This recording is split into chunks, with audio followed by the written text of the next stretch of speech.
শুরু হলো সব খবর। যমুনা টেলিভিশনের নিয়মিত আয়োজনে আপনাদের সবাইকে স্বাগত জানাচ্ছি আমি মহিউদ্দিন মধু।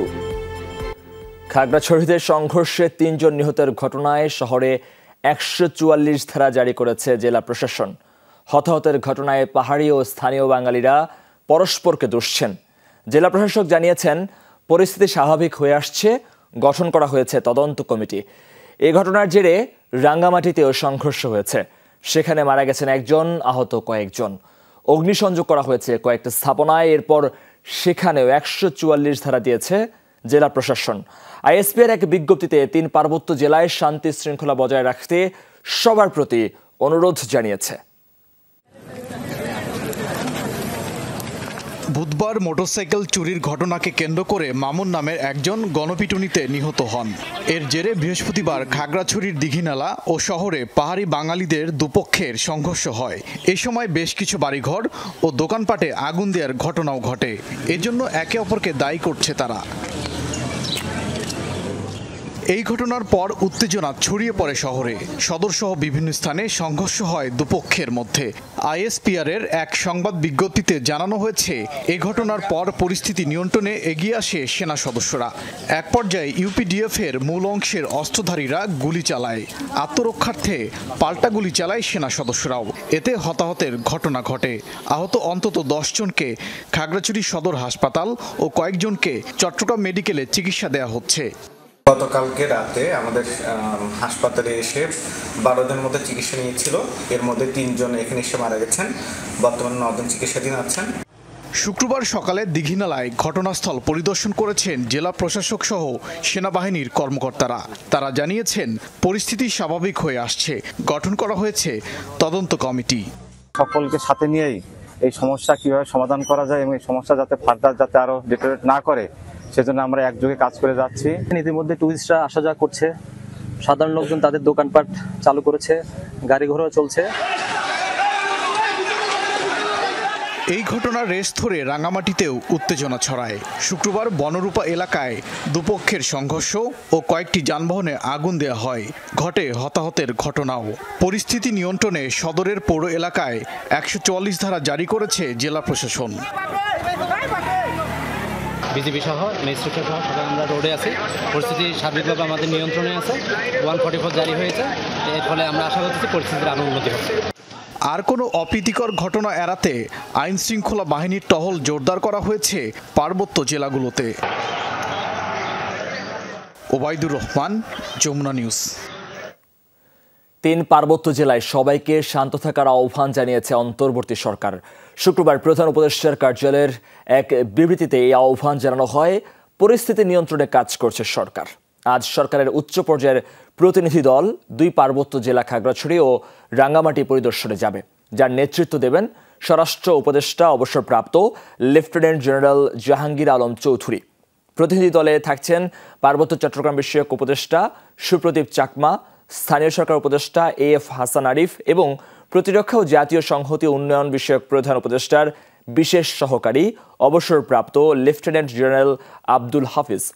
আইন নিজের হাতে তুলে না নিতে এবং ধ্বংসাত্মক কাজে লিপ্ত না হওয়ার জন্য সবার প্রতি আহ্বান জানিয়েছেন প্রধান উপদেষ্টা। সহিংসতার সাথে সম্পর্কিত সব ঘটনার সুষ্ঠু তদন্ত আর দায়ী ব্যক্তিদের বিচার নিশ্চিত করা হবে বলেও জানানো হয়েছে। এই লক্ষ্যে শক্তিশালী তদন্ত কমিটি শিগগিরই গঠন করা হবে বলেও জানানো হয়। খাগড়াছড়ির দীঘিনালায় সংঘর্ষের ঘটনার সুষ্ঠু বিচারের দাবিতে বিক্ষোভ করেছে পার্বত্য অঞ্চলের শিক্ষার্থীরা। শুক্রবার সকালে বিক্ষুব্ধ জুম ছাত্র জনতার ব্যানারে ঢাকা বিশ্ববিদ্যালয়ের রাজু ভাস্কর্যে এই কর্মসূচি হয়। রাজধানীর বিভিন্ন স্থান থেকে টিএসসিতে জড়ো হয় বিক্ষোভকারীরা। পরে তারা বিভিন্ন দাবি সম্বলিত প্ল্যাকার্ড হাতে রাজু ভাস্কর্যের সামনে অবস্থান নিয়ে বিক্ষোভ করে।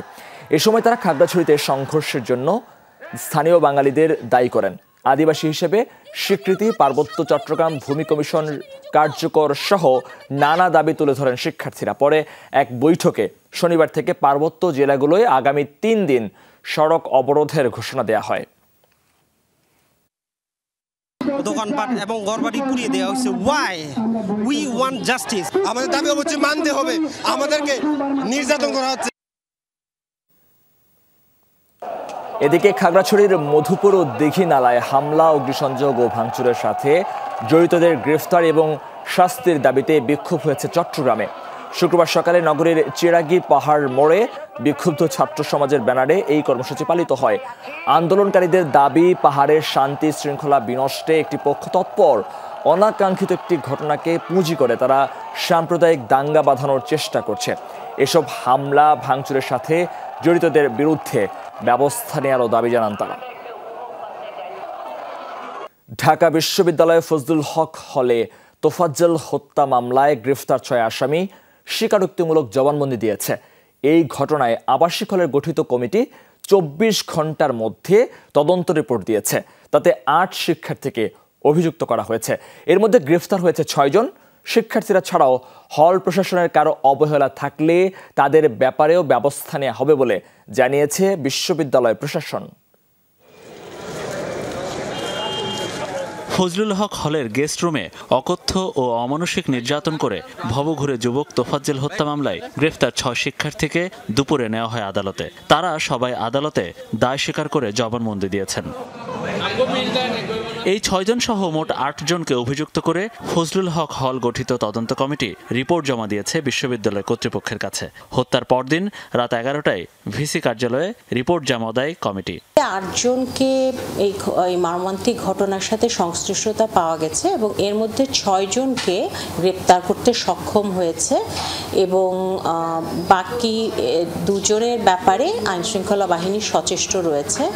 অবশ্য সিসি ক্যামেরার ফুটেজে সেদিন প্রায় 20 জনের মতো দেখা গেছে যারা বেশ আগ্রাসী ছিলেন। বিশ্ববিদ্যালয় কর্তৃপক্ষ বাদী হয়ে যে মামলা করেছে সেই এজাহারেও অনেক তথ্য দেওয়া হয়নি। তদন্ত কমিটির রিপোর্টে হল প্রশাসনের গাফিলতির কোনো বিষয়ই আনা হয়নি। অথচ তোফাজ্জলকে যখন মারা হচ্ছিল পাশের ঘরেই ছিলেন প্রভোস্ট। জুনিয়র শিক্ষকদের পাঠিয়ে তিনি নিজে ঠেকাতে আসেননি।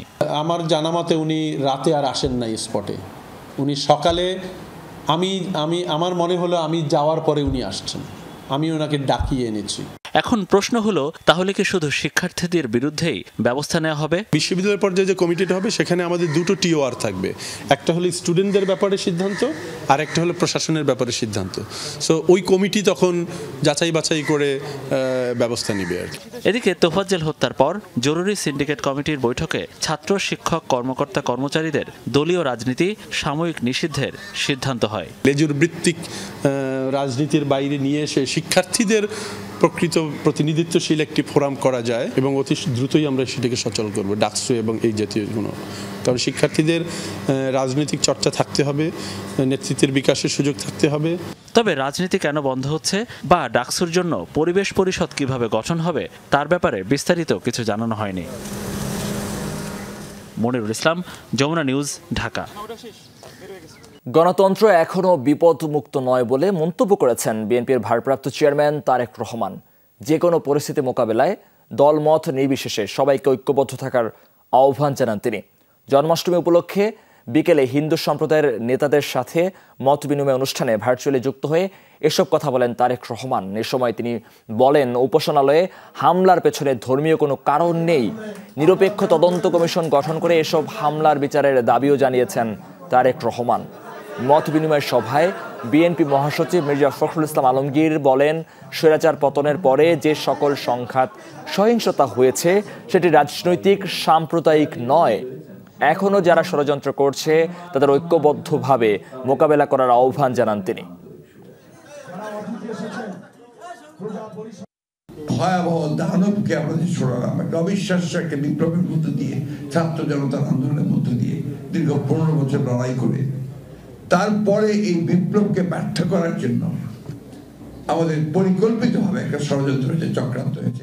আজ পর্যন্ত সংঘটিত বিভিন্ন ঘটনা এবং উদ্ভূত যে পরিস্থিতি, এগুলো পর্যালোচনা করলে কিন্তু নিঃসন্দেহে একটি কথা বলা যায় যে গণতন্ত্র এখনো কিন্তু বিপদ মুক্ত নয়। সাবেক পরিকল্পনা মন্ত্রী ও সুনামগঞ্জ 3 আসনের সাবেক সংসদ সদস্য এম এ মান্নানকে কারাগারে পাঠানো হয়েছে। শুক্রবার সকালে সুনামগঞ্জের জুডিশিয়াল ম্যাজিস্ট্রেট ফারহান সাদিকের আদালতে হাজির করা হয় তাকে। পরে জামিন ও রিমান্ড আবেদনে সংশ্লিষ্ট দ্রুত বিচার আদালতে পরবর্তীতে শুনানির আদেশ দিয়ে কারাগারে প্রেরণ করা হয়। বৃহস্পতিবার রাতে জেলার শান্তিগঞ্জের নিজ বাড়ি থেকে এম এ মান্নানকে গ্রেফতার করে পুলিশ। গত 4 আগস্ট ছাত্র জনতার আন্দোলনে শিক্ষার্থীদের উপর হামলা ও গুলিবর্ষণের ঘটনায় 2 সেপ্টেম্বর সদর থানায় একটি মামলা হয়। এই মামলায় 2 নম্বর আসামি এম এ মান্নান।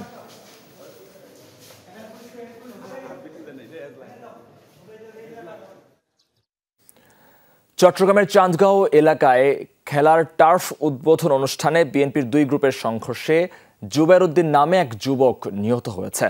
আহত আরও 4 জন। প্রত্যক্ষদর্শীরা জানায় টার্ফের দখল নিয়েই ঘটনার সূত্রপাত। শুক্রবার বিকেলে স্থানীয় ছাত্রদল ও যুবদলের নেতারা টার্ফ উদ্বোধন করার পর বিএনপি সমর্থিত আরেকটি পক্ষ টার্ফে হামলা চালায়। এ সময় জুবাইর সহ আরও 5 জনকে এলোপাতাড়ি ছুরিকাঘাত করে তারা। পরে আহতদের চট্টগ্রাম মেডিকেলে নেওয়া হলে চিকিৎসক জুবাইরকে মৃত ঘোষণা করেন। আহত 4 জন হাসপাতালে চিকিৎসাধীন।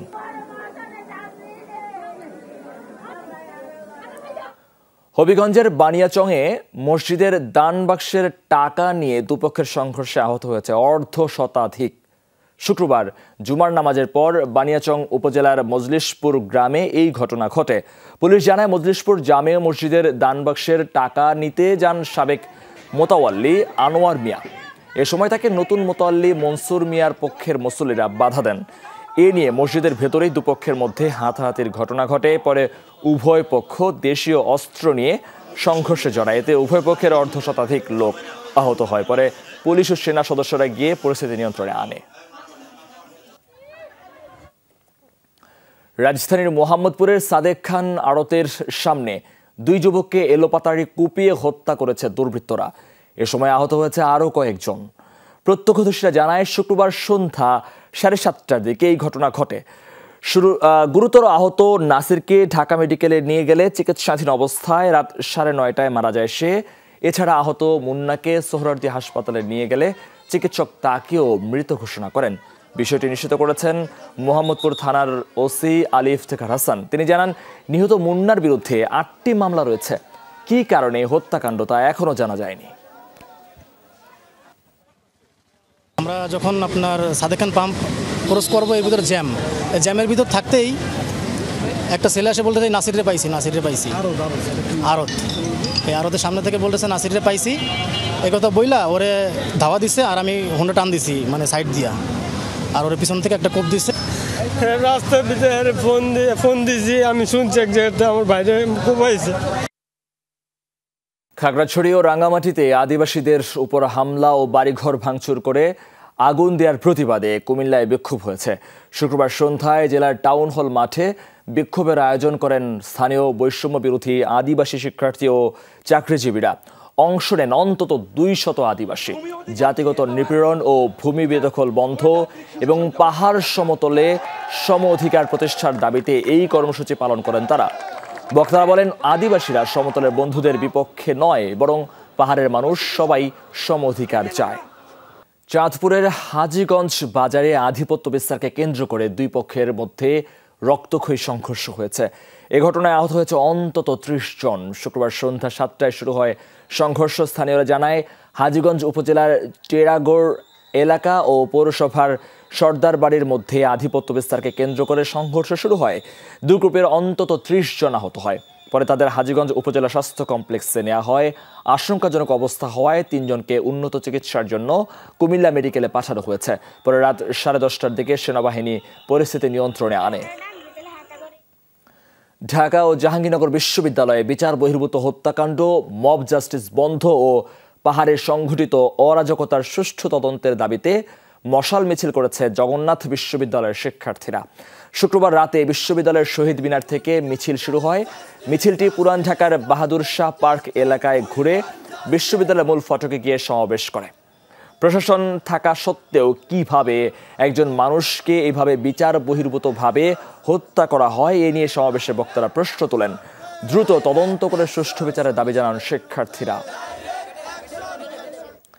ছাত্র আন্দোলনে পুলিশের গুলিতে নিহত রিকশা চালক বাবু মোল্লার কবর জিয়ারত করেছে সমন্বয়করা।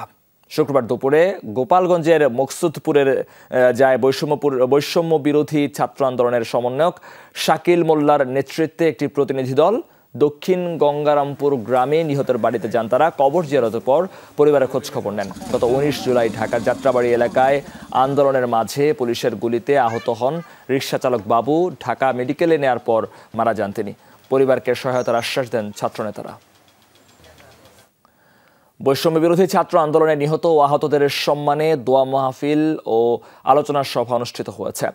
বিকেলে আশুলিয়ার গাজীরচট স্কুল মাঠে আয়োজন করা হয়। এ সময় ছাত্র আন্দোলনে আহত ও নিহতদের পরিবারের মাঝে আর্থিক অনুদান দেওয়া হয়। অনুষ্ঠানের প্রধান অতিথি ছিলেন ঢাকা 19 আসনের সাবেক সংসদ সদস্য ডাক্তার দেওয়ান মোহাম্মদ সালাউদ্দিন। সভায় বক্তারা বলেন, স্বৈরাচার হঠাতে ছাত্র জনতা যে সাহস দেখিয়েছে তা জাতি চিরকাল স্মরণ রাখবে। পরে নিহতদের আত্মার মাগফিরাত কামনায় দোয়া করা হয়।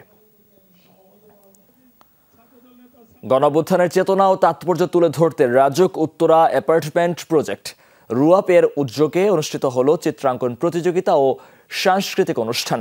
নতুন প্রজন্মের নতুন দেশ, রং তুলিতে বাংলাদেশ এই স্লোগানে আয়োজিত প্রতিযোগিতার অংশ নেয় উত্তরা 18 নম্বর সেক্টর রুয়াপের শিক্ষার্থীরা। আয়োজনে বিশেষ অতিথি ছিলেন ছাত্র আন্দোলনে নিহত সাব্বির আহমেদ ও রিদওয়ান শরীফ রিয়াদের পরিবারের সদস্যরা। এছাড়াও অভিনেত্রী দিলারা জামান সহ ছিলেন টেলিভিশন ব্যক্তিত্বরা।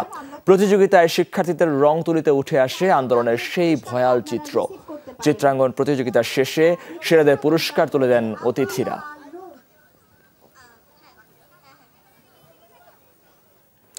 দর্শক, এই ছিল আজকের সব খবরের আয়োজন। এতক্ষণ সাথে থাকার জন্য ধন্যবাদ আপনাদের সবাইকে।